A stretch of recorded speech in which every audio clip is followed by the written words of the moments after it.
Então, boa noite a todos, obrigada aí pelo convite, pela presença, né? Tá tão difícil conseguir conciliar os eventos. A Fer comentou que hoje está tendo 2 eventos da Infecto, mas essa aula vai ficar gravado para quem quiser visitar e eu posso passar também para quem quiser.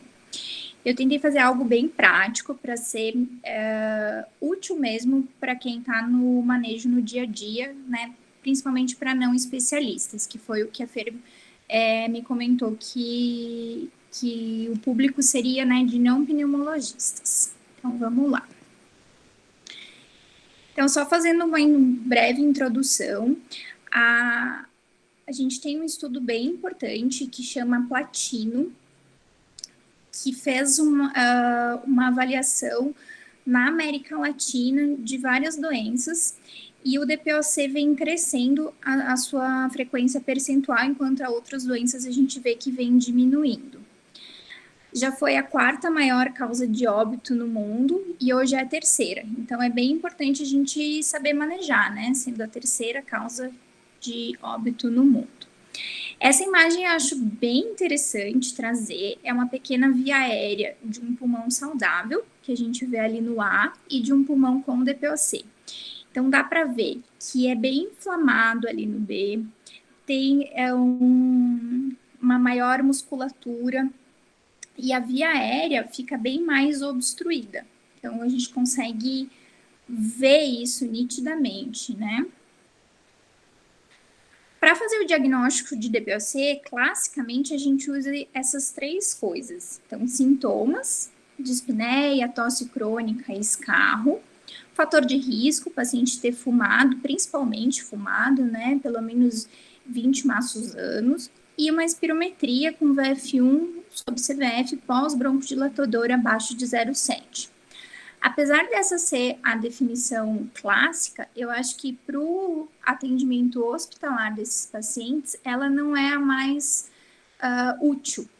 Tá? Então, eu trouxe um artigo que redefine esse diagnóstico de DPOC, que eu acho que é bem mais útil para o atendimento hospitalar, quando esse paciente já não vem com o diagnóstico prévio do ambulatório. Então, ele divide em 100 DPOC.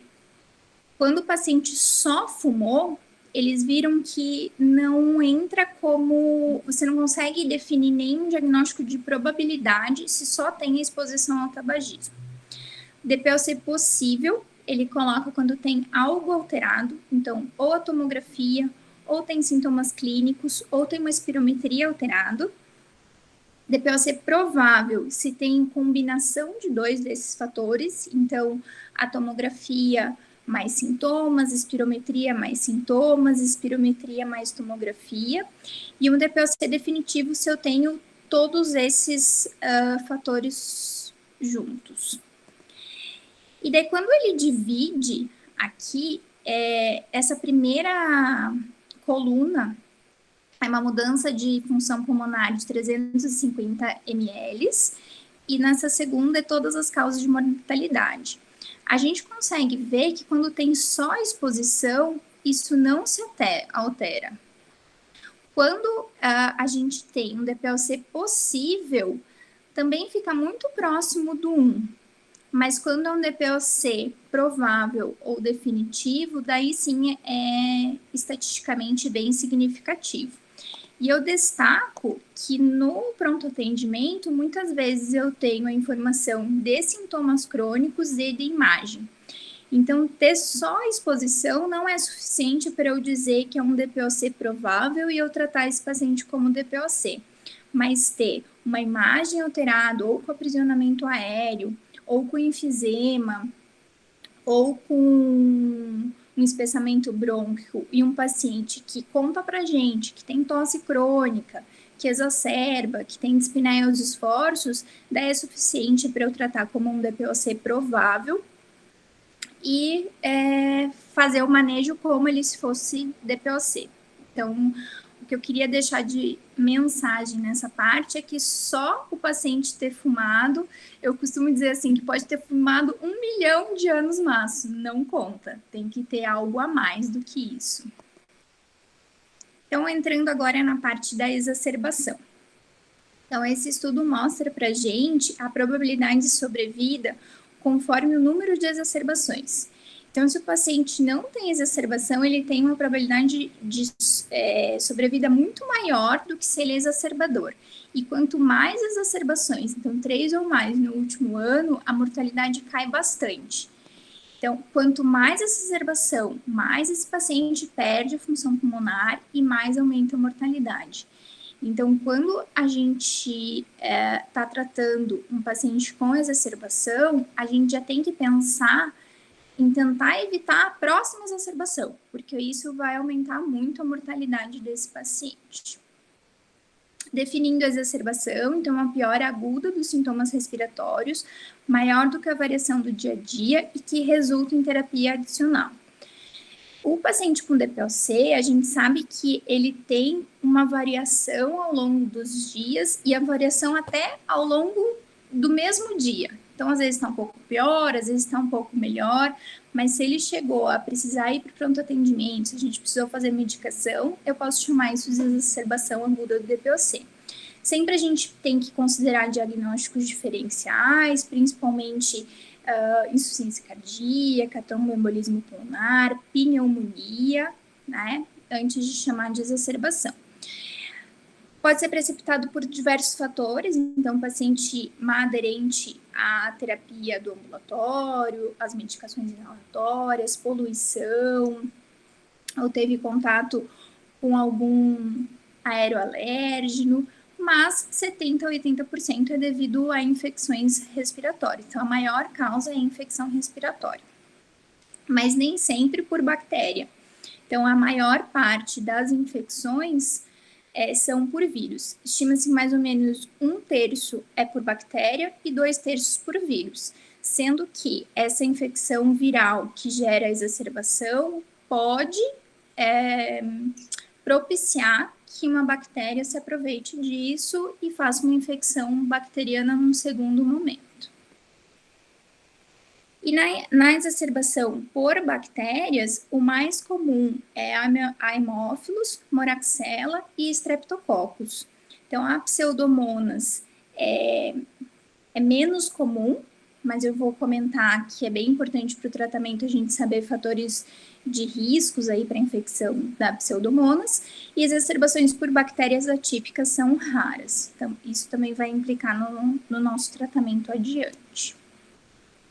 Quando eu estou lá no pronto atendimento, o que eu devo pedir de exames, o que eu devo fazer de exame? Então, sempre oximetria de pulso, gasometria arterial, se saturação abaixo de 80%, se não pode ser uma gasometria venosa, imagem de tórax, que pode ser uma radiografia. Eu quero analisar nesse momento se não tem uma pneumonia, se não tem um derrame pleural, se não tem outras coisas. Na exacerbação do DPOC, a imagem tende a ser normal. Um eletro para diagnóstico diferencial também, hemogramas, eletrólitos, glicemia, função renal, PCR, procalcitonina cada vez mais tem sido usado, os estudos têm discutido bastante isso. Painel viral é opcional. E o que eu queria destacar nessa parte, que eu acho que a maioria das pessoas acabam esquecendo de pedir, é cultura de escarro se falha de tratamento ou fatores de risco para pseudomonas. Essa questão da cultura se falha do tratamento, eu não vejo tanto as pessoas esquecendo, por exemplo, na infecção urinária. O paciente chega com infecção urinária, tentou tratar empírico, não funcionou, sempre é pedido uma urocultura. Mas na cultura do escarro eu acho que é meio esquecido. Então, se o paciente já tentou fazer um tratamento, não funcionou, é falha de tratamento, eu devo pedir a cultura de escarro para tentar entender qual bactéria está causando isso e fazer um tratamento direcionado. E quais são os fatores de riscos para pseudomonas? Então, hospitalização de pelo menos 2 dias nos últimos 90 dias, 4 cursos ou mais de antibiótico terapia no último ano. Algumas referências colocam 3 cursos, tá? DPOC grave, então se eu tiver uma função pulmonar com VF1 abaixo de 30%. Se já teve uma infecção por pseudomonas em uma exacerbação prévia, se tem bronquiectasia e se faz uso crônico de corticoide.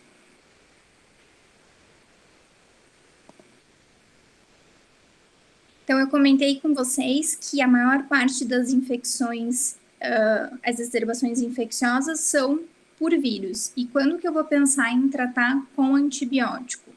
Quando eu tiver os 3 sintomas cardinais, aqueles critérios de Antonice, que é aumento da dispneia, aumento do volume do escarro, aumento da purulência do escarro, quando eu tiver os 3.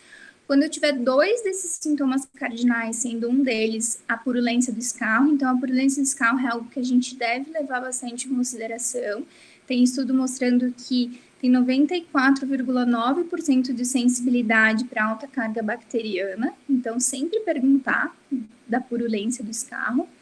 Quando o paciente é mais grave, precisa de um suporte ventilatório, como VNI ou ventilação mecânica, e dependendo dos exames. Então, se o paciente vier com uma leucocitose, com desvio à esquerda, então eu também devo considerar fazer antibiótico para esse paciente. Eu coloquei aqui algumas sugestões de tratamento ambulatorial, mas para ser bem prático mesmo. Não são as únicas opções, mas são opções que a gente pode usar. Então, no tratamento ambulatorial, atendi esse paciente no pronto atendimento e vou liberar ele para casa. Se ele tem fator de risco para desfecho desfavorável, então uma função pulmonar com VF1 abaixo de 50%, se eu tenho essa informação, né? Se ele teve 2 ou mais exacerbações no último ano, se ele internou por exacerbação no último ano, se ele usa oxigênio terapia domiciliar e se tem comorbidades, especialmente cardiovasculares, e se é um paciente idoso.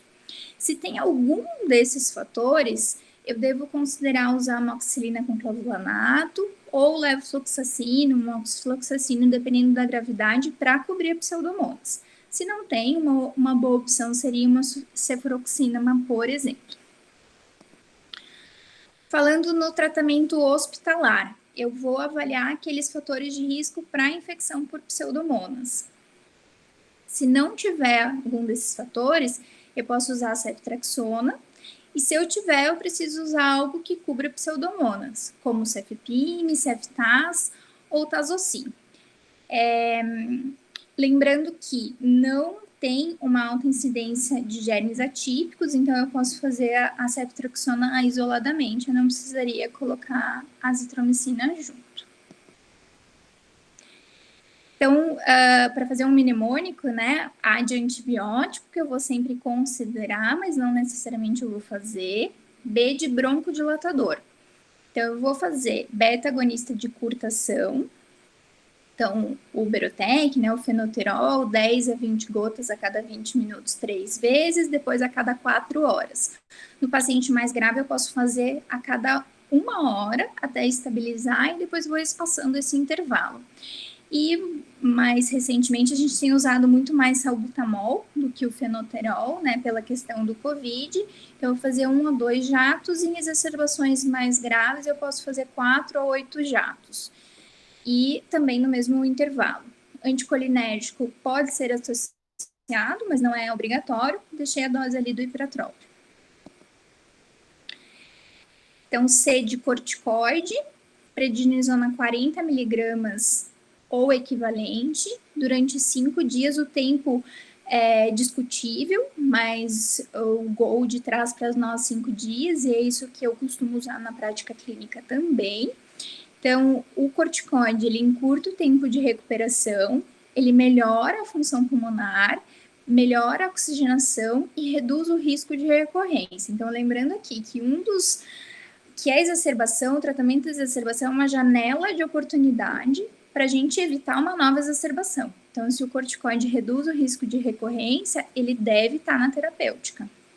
Eu vejo que muitas vezes as pessoas lembram do antibiótico, que não necessariamente é obrigatório, a gente tem que seguir aqueles critérios, e esquece do corticoide, que deve ser usado na exacerbação aguda do DPOC. Falando no corticoide, a gente prefere prednisona, prednisolona ou metil. Então, se você tem disponível um desses corticoides, opte por ele, não opte por hidrocortisona ou dexametasona, que tem sido bastante usado. Esses corticoides têm maior potencial anti-inflamatório e maiores receptores, maior quantidade de receptores pulmonares. Então, eles são mais adequados aí. Trouxe um artigo bem recente, do ano passado, que ele coloca que as taxas de readmissão hospitalar por exacerbação do DPOC são altamente inaceitáveis, são inaceitavelmente altas. Então, não é só aqui, em outros lugares também, né? E ele traz aqui que o corticoide oral reduziu a readmissão hospitalar de 72% para 30%. E é tudo que a gente quer, né? A gente quer evitar que o paciente tenha nova exacerbação e que tenha que voltar para o hospital. Então, a gente sempre considera também o suporte ventilatório. Então, eu devo manter a saturação desse paciente entre 88 e 92, ou a PO2 entre 60 e 70. Então, titular a oxigenoterapia para esse alvo. Sempre considerar a VNI no paciente que não tem contraindicação e tem acidose respiratória, uma PaCO2 de pelo menos 45, ou uma acidose com pH abaixo de 7,35. Se tem uma dispneia importante, com sinais de fadiga, uso de musculatura acessória, respiração paradoxal, ou se ele permanece hipoxêmico, apesar de a gente estar fazendo oxigenoterapia. Então, às vezes a gente faz VNI achando que vai precisar entubar o paciente e a VNI é uma mudança, assim, absurda no quadro do paciente. Então, sempre considerar. E a ventilação mecânica, né? Se falha de VNI ou contraindicação e o paciente estiver grave. Então, relembrando a de antibióticos que a gente vai considerar, broncodilatador e corticoide, que a gente vai sempre fazer, monitorização de balanço hídrico e evitar deixar esse paciente hipervolêmico, considerar profilaxia para tromboembolismo, identificar fatores associáveis tratáveis, como insuficiência cardíaca, arritmia, TEP, e avaliar a necessidade de suporte ventilatório. Quando o paciente está um pouco mais estável, então esse paciente, por exemplo, está internado ou você vai dar alta para ele, a gente sempre tem que começar o tratamento da doença de base. Então, lembrando lá uma das primeiras imagens que eu mostrei da via aérea, o objetivo é a gente abrir essa via aérea, a gente fazer um broncodilatador e a terapia inalatória. A gente tem duas opções de broncodilatadores de longação, então os LABAs, que são beta-agonistas de longação, é como se fosse um fenoterol, um berotec de longação, e os LAMAs, que são os anticolinérgicos de longação, que é como se fosse o hipertrópio, o atrovente, mas de longação. Então, isso é a base do tratamento. A gente não está autorizado a começar um tratamento de DPOC, por exemplo, com um corticoide inalado, né, um Clenil que tem no postinho. Não, a gente precisa começar com um broncodilatador. Eu coloquei alguns exemplos só para ilustrar. Então, o LABA mais usado é o formoterol. LAMAs, a gente tem 3 opções: o Cibrio, o Vanisto e o Spiriva. E combinado, os dois, LABAs e LAMAs, a gente tem o Tibro, Anoro e o Espioto. Trouxe todas as opções aqui de LAMAs e LABAs, porque não são muitos que a gente tem no mercado. Então, como que a gente vai começar esse tratamento? A gente tem que classificar o paciente, se ele é grupo A, grupo B, grupo C ou grupo D. E a gente vai fazer isso vendo sintomas e vendo exacerbações. Então, aqui no vertical, a gente tem 2 ou mais exacerbações, ou uma que levou à hospitalização no último ano. Ou se esse paciente não necessitou de exacerbação e teve nenhuma ou uma exacerbação, ou essa primeira exacerbação. E aqui a gente tem a parte dos sintomas. Eu acho mais fácil a classificação do MRC, do CAT, ela é mais simples, ela é mais fácil de lembrar. Um MRC de 2, que é o que a gente considera clinicamente significativo, é um paciente que anda mais devagar do que alguém da própria idade. Então, a gente pode fazer essa pergunta que fica fácil a gente saber se ele vai estar no grupo da direita ou no grupo da esquerda. Então, o senhor anda mais devagar do que alguém da sua idade? Ando. Então, a gente já sabe que ele é B ou D para conseguir classificar e conseguir começar o tratamento, que vai evitar também que ele interne novamente e vai fazer com que ele tenha alta mais precoce do que se ele não estiver usando o tratamento. Tá? Então, se o paciente você classificou como A, ele deve usar qualquer broncodilatador. Então, pode ser até broncodilatador de curta, poderia até ser um salbutamol, por exemplo. Se você classificou o paciente como B, você deve usar um broncodilatador de elongação. Então, ou um LABA ou um LAMA. Se classificou como C, o tratamento de eleição é um LAMA, porque a gente sabe que os anticolinérgicos de longação, eles diminuem mais as exacerbações do que os beta-agonistas. Então, por isso que no B, a primeira opção é LABA ou LAMA, e no C é apenas LAMA. E o D, que é o paciente mais grave, então é o paciente exacerbador e muito sintomático, eu posso começar ou com LAMA, ou com LABA-LAMA, ou com LAB corticoide. Então, o que é mais usado é um LAB corticoide. A gente vê, assim, na prática, que vários pacientes estão, por exemplo, com Alenia, Symbicort, Foster, mas quando a gente coloca para ver o que tem indicação mesmo, a gente deve priorizar os labas, lamas e laba-lamas e não tanto terapia com corticoide. Até porque a gente tem evidência que aumenta o risco de pneumonia, por exemplo, então a gente deve deixar reservado aí para os asmáticos, para os eosinofílicos ou para quem não respondeu às terapias anteriores. Aqui eu deixei só o MRC, mas como eu falei para vocês, acho que o interessante é gravar o 2, né? Anda mais devagar do que alguém da própria idade para conseguir classificar, não precisa decorar a tabela. E se o paciente já vem usando um medicamento, a gente vai fazer um escalonamento se ele exacerbou. Então, se ele vem usando um LAMA ou LABA e exacerbou, você pode ir para uma terapia dupla broncodilatadora, que é a tendência atualmente, ou se não, um LABA com corticoide, especialmente se é eosinofílico. Se ele já usa uma terapia dupla broncodilatadora ou um LABA com corticoide, eu devo ir para uma terapia tripla. Se ele já usa terapia tripla, eu tenho duas opções: o Roflumilaste, que é o Daxas, para um paciente que tem um VF1 abaixo de 50% e uma bronquite crônica, ou a azitromicina, que é o que a gente mais usa, né, 500 mg segunda, quarta e sexta, especialmente em ex-fumantes. E esse paciente tem que ser referenciado para o especialista, né? Mas dá para fazer o escalonamento do tratamento na internação. Na alta, sempre estimular a cessação do tabagismo para evitar novas exacerbações e que a doença progrida. Checar o uso correto dos dispositivos, isso é uma parte importante para evitar que esse paciente exacerbe de novo. Avaliar a necessidade de oxigenoterapia domiciliar.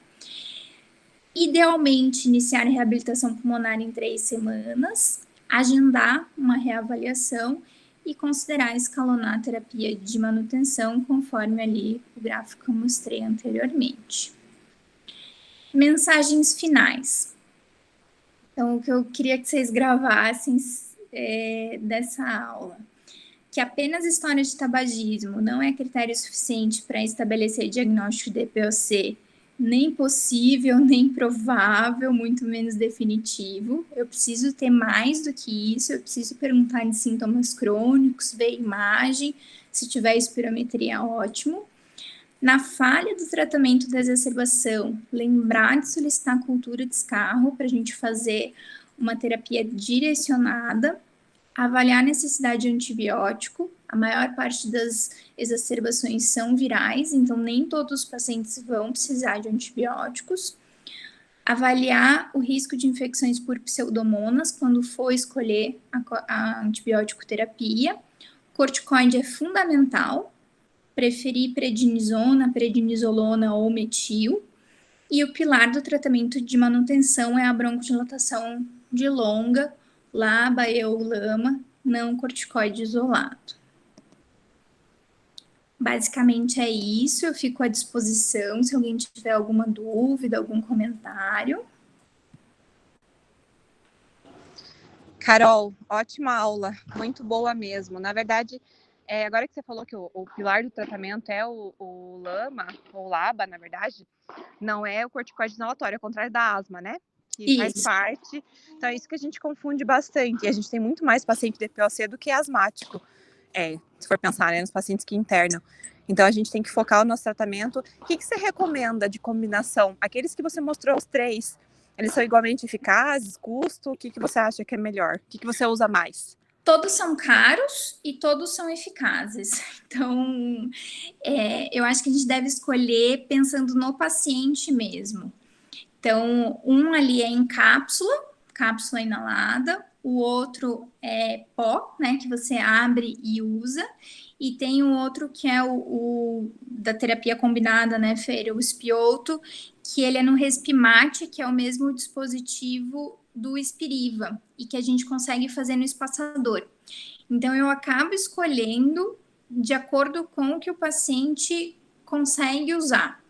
Então, se é um paciente mais idoso que vai precisar fazer no espaçador, vamos, né, para o dispositivo Respimate. Tem alguns pacientes que gostam da cápsula, tem muitos pacientes apegados aí, principalmente a Lênia, que eu vejo mais não especialistas prescrevendo, então se a gente vai trocar a medicação dele, ele é pegado à cápsula e faz a medicação certinha, então otimizar dentro do que ele já prefere, mas a gente não tem muitos estudos de superioridade, assim, não, acho que é mais pelo dispositivo. Eu não sei se é muito grego comentar, assim, dos dispositivos, se o pessoal está habituado ou não.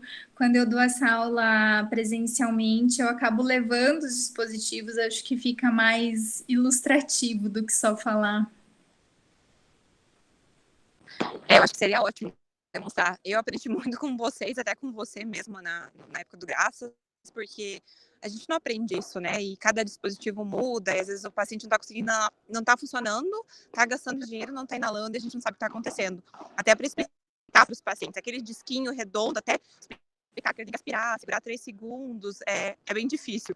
Então, eu acho que você não tem nada aí para demonstrar pra gente, né? Vixe, não. Eu deixo no carro. Não. Ah, então tá. Qualquer que surgir dúvida, a gente acaba discutindo em relação a isso também. Não sei se alguém quer fazer pergunta, a gente pode abrir o áudio ou mandar. Acho que chegou uma pergunta ali. Deixa eu ver aqui, peraí.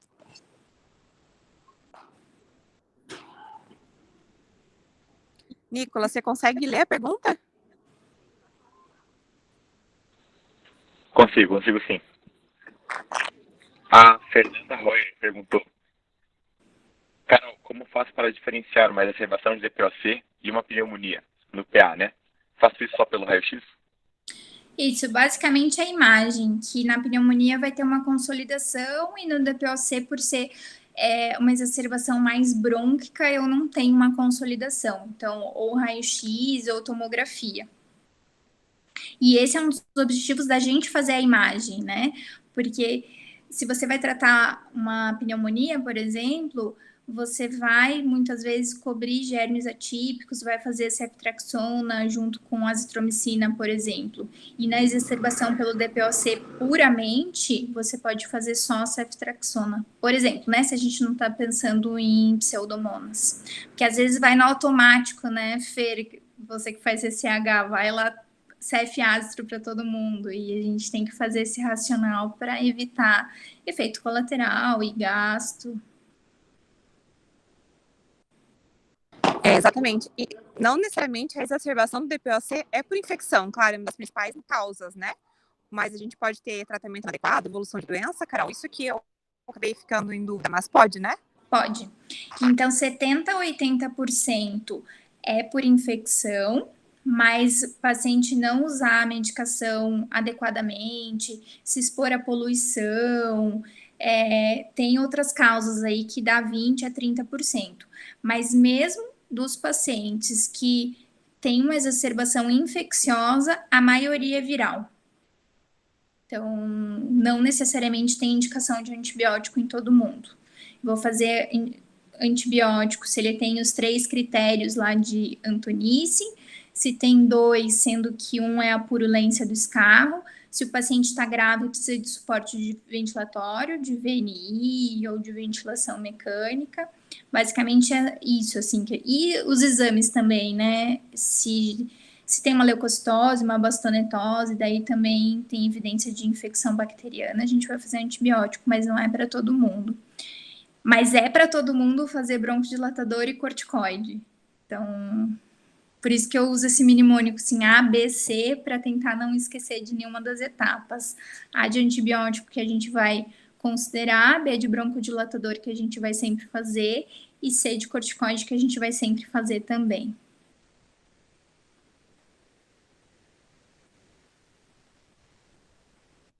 Maravilha. Será que mais alguém tem alguma dúvida?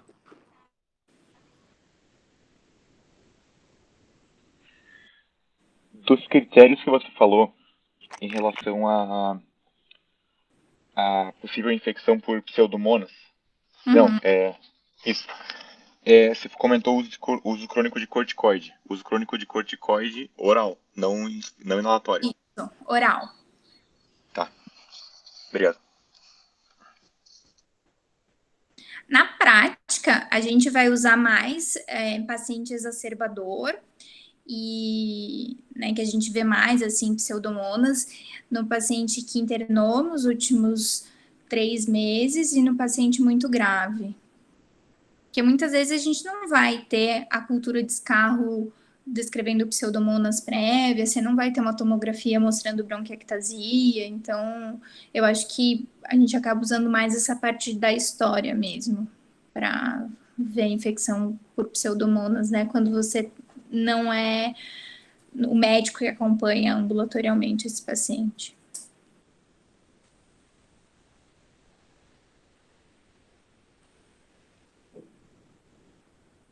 Mais alguma pergunta? Eu fiz uma aula curtinha para poder ter discussão. Mas foi excelente, cara. Muito, muito obrigada. Na verdade, quanto mais prática, a gente teve a última aula da cardio, ela foi uma aula excelente, mas não foi muito prática. A gente está até discutindo isso para trazer agora a parte mais prática, que é o que o pessoal do PA precisa, o pessoal da internação precisa. Depois a gente vai, você deu os meios ali para a gente ir e atrás de quem também tiver dificuldade. Mas é isso que a gente precisa saber, sabe? Eu te confesso que eu ainda achava que tinha que incluir, claro, eu sabia do LABA, mas eu tinha que incluir o corticoide inalatório em todos os pacientes com DPOC. O asma eu tinha certeza, mas o DPOC eu falei, putz, eu não lembro, a gente tá até discutindo. Tava conversando com os meninos, porque o Nicolas, ele é médico da internação também, então a gente sempre discute esses casos. E a gente acabou fazendo corticoide inalatório, sim, claro, a gente faz metilpred quando o paciente está muito exacerbado, endovenose, depois a gente troca para pred, mas inalatório a gente acaba fazendo, e não me lembrava que realmente não precisa, né, a gente faz as outras coisas. É uma mudança que ficou meio cortado, mas eu acho que eu entendi o que você quis dizer, Fer, mas é uma coisa que vem mudando nos últimos tempos. Então, o anticolinérgico de longa é uma medicação relativamente nova, né? Se a gente for comparar com o beta-agonista e com o corticoide inalado. E é uma medicação que diminui a exacerbação, que faz broncodilatação, que é o que esse paciente precisa mais, né, abrir essa via aérea. Então, cada vez mais o corticoide inalado tem ficado para casos específicos. Paciente que principalmente tem associação com asma, porque assim como o broncodilatador de longa é o tratamento principal para o DPOC, o corticoide inalado é o tratamento principal para asma. Então, se o paciente tem DPOC e asma, eu vou sempre usar corticoide inalado. Se é um paciente que tem uma eosinofilia importante, principalmente acima de 300 eosinófilos no hemograma, eu também devo considerar corticóide, porque esses pacientes respondem mais. E se esse paciente continua exacerbando e você já está com as outras terapias. Então, basicamente, são essas indicações. Mas, de cara, em geral, a gente não começa corticoide inalado. Tenta sempre broncodilatador antes. E isso eu acho que é um erro bem comum, assim, de fazer corticoide. E a gente tem estudo mostrando que aumenta o risco de pneumonia. Então, toda medicação, né, tem efeito colateral, então a gente deve usar menor dose eficaz e medicações bem indicadas.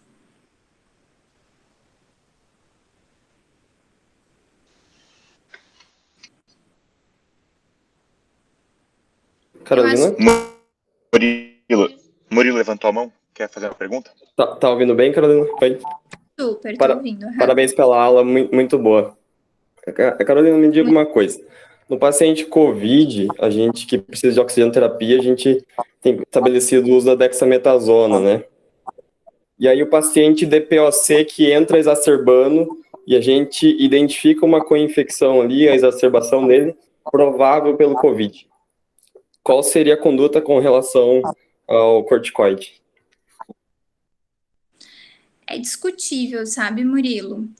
Mas a tendência é trocar para prednisona, porque também funciona. Por mais que o estudo lá, o recovery, tenha sido feito com a dexametasona, a gente sabe que prednisona e metil também funciona. A gente tem até trocado para os pacientes mais graves a dexa por metil. Então, confesso que na minha prática eu prefiro prednisona ou metilprednisolona para esses pacientes. Mas não é consenso. Perfeito, obrigado.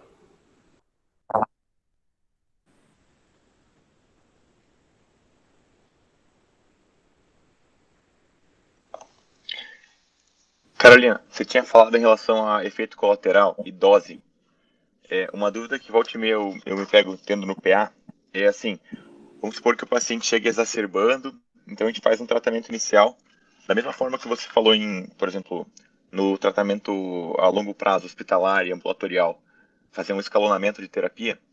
No PA, se você faz um beta-2 de curta ou anticolinérgico de curta para broncodilatar ele no momento ali, e ele não responde, até onde você consegue aumentar a dose, não de forma segura, sem aumentar muito a absorção sistêmica do medicamento? De qual medicamento, Nicolas? Não, então assim, no PA, em relação aos beta-2 de curta, ou até um anticolinérgico. É aquela mesma dose, você faz aqueles 3 ciclos a cada 20 minutos, depois a cada 1 hora, até o paciente melhorar. Se não melhorar, você vai acabar internando, né? Mas não muda a dose.